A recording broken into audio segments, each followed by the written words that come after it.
Well, hello there, ladies and gentlemen, boys and girls. I always liked when having an opportunity to have an open mic space here in Austin, Texas, was to go to Tom Woodruff's First Wednesdays book readings. We go to Half Price Books on North Lamar, and we would do round robin readings of 10 minutes. He often would have a theme. I always said, sorry, I'm going to be reading from Brand New Scars Publications books.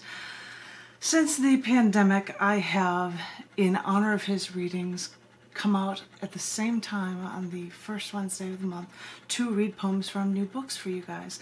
I hope you appreciate it. The first one I was going to read a number of poems from were last poems in the brand new book from Down in the Dirt magazine, one of the magazines I'm the editor of. This is volume 183, and it is titled Alone Time, which seems like a very appropriate title for a magazine after we've been going through pandemic and COVID and keeping ourselves sequestered, right? So I thought I would read a couple of poems from the end of this book for you, and I think in honor of Tom, since he would always bring the reading glasses, I'll borrow my husband's glasses but keep them far away so I can still read. I thought I'd read it for you, a couple of poems. This first one I'm going to read is toward the end of the book, and because it is a short poem, it actually has an image that was released with the poem when the poem was written, and it was an Instagram image, so I'd have it appearing in Tumblr and Pinterest, maybe. I don't think Pinterest, but on Facebook and on Twitter and on as many medium as I could. And if it gets published in a book, I too try to include the image as well. I'm hiding behind the book, but I have no idea if you can see it. But if you're interested, you could check it out at scars.tv/dirt and find the book Alone Time, because links to the image as well as the poem are there as well. This first poem is titled Venezuela was Mowed Down by Tanks. I heard that protesters in Venezuela were mowed down by tanks. And I thought about the other side of the world. And then I thought about this side of the world.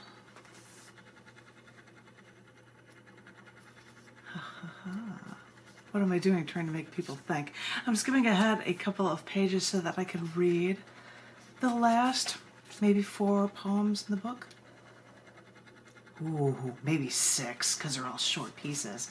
I'm going to share with a bunch of short poems, including another one that is so short that it has an Instagram image with it. It is called Bolt of Lightning. I have no idea how well this will come through in a camera. But, as I had said before, you can always go to scars.tv/dirt and find links for the book Alone Time, and you can see online links to the image that is in this book. And the image is in color. Rock on, because inside pages are in black and white for this really, really short poem that is called Bolt of Lightning.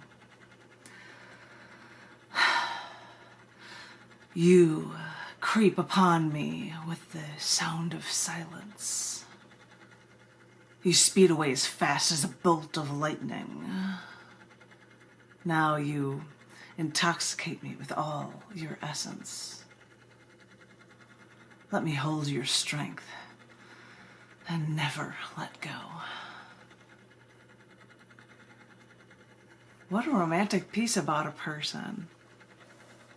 I am sitting in my new electric car, which is what that piece was written about. And in honor of that one, I have another piece that is similar to it, but I'm not sure if it's about the car or not. It's just funny that it's next to each other on this book. It's called Unchecked Electricity. There's a certain electricity in the air. You can hear it crackle from the power lines overhead. I've felt it course through me ever since you've come near me. You can feel the torque after I start my engine and press my pedal all the way down. You can feel the charge between us. It's electric. It's almost something we can't control. But this is physics, so beware when we are left to our basic devices. And so, after you let it go, see what burns down after stopping the obstruction between us. This is what they get for letting our passions go unchecked. Buildings burn, cities collapse, empires are electric. So, go ahead. Look at what we've destroyed. But look what we can build.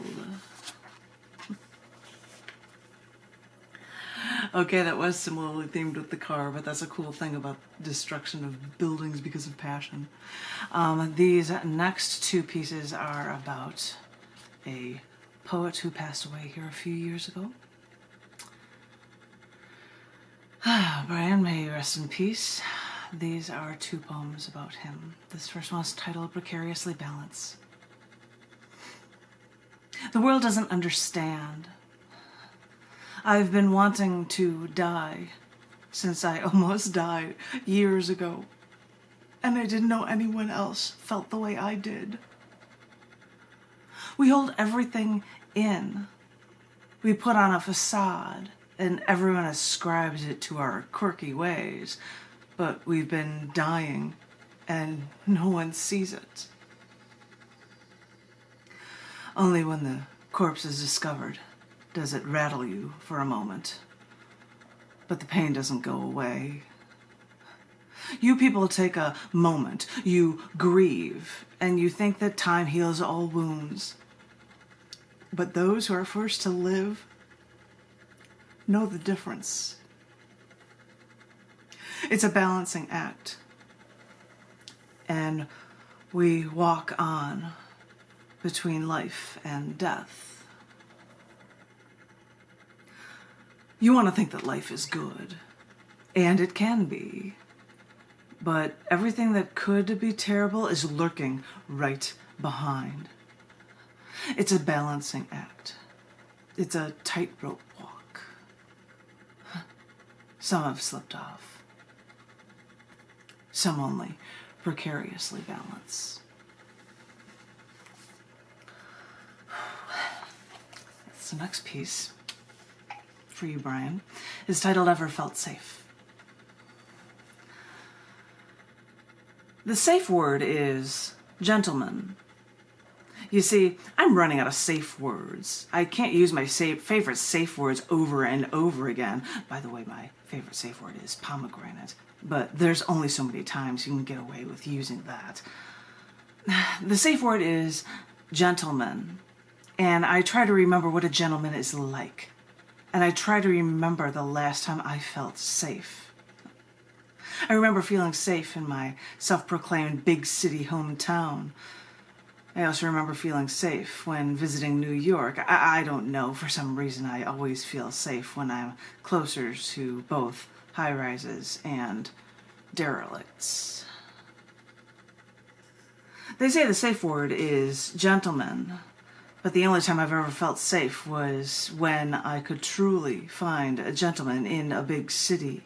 They might not look like a gentleman. They might shave their head. They might wear a leather jacket and smoke and drink to oblivion. But that was my gentleman. So when you finally go back to find that just right someone, to realize they are gone, where did they go, you wonder? And you then begin to wonder what oblivion looks like. And what's that safe word again? Okay, they start to progressively get better and more humorous or weirder or something in these last two poems in the book, which also have Instagram images for them. This first one was written on the 21st of May, which is World Goth Day. And I'm wearing green, so you'd probably think I'm not goth, but maybe this Instagram image, me wearing black curtain over me for this poem. Well, this was just something that I found that would work well with it. It is and actually I think that image was altered to be used for the Proto-Gothinator beer from Walking Seed Brewing. But that's no matter. That's not here nor there. This was a poem written for Goth Day and is titled Exude More in Black. There are a select few who understand the ludicrosity of life at a very early age. And maybe it is at that early age when we feel more tormented than any adult, even if they have problems from their jobs, their precious, meaningless job. We see people parade around like they're either in a fashion show or more appropriately, a circus. So who cares if we dress up like Halloween is every day? Or if we wear black on the outside because black is how we feel on the inside? Because even if we can't wish Morrissey an unhappy birthday today, or drink one that may become 4, and when we'd fall on the floor we'd drink more, we can still wear black and talk and act proto-goth. And you can think that we're all about depression. And you're right. It's true. It's hard to be happy when you don't hide from evil. But just keep in mind, this black we wear, that black is actually the presence of all color. So we just see and exude more than you could ever do, because we've known it since our childhood. And for that, we grasp more than you.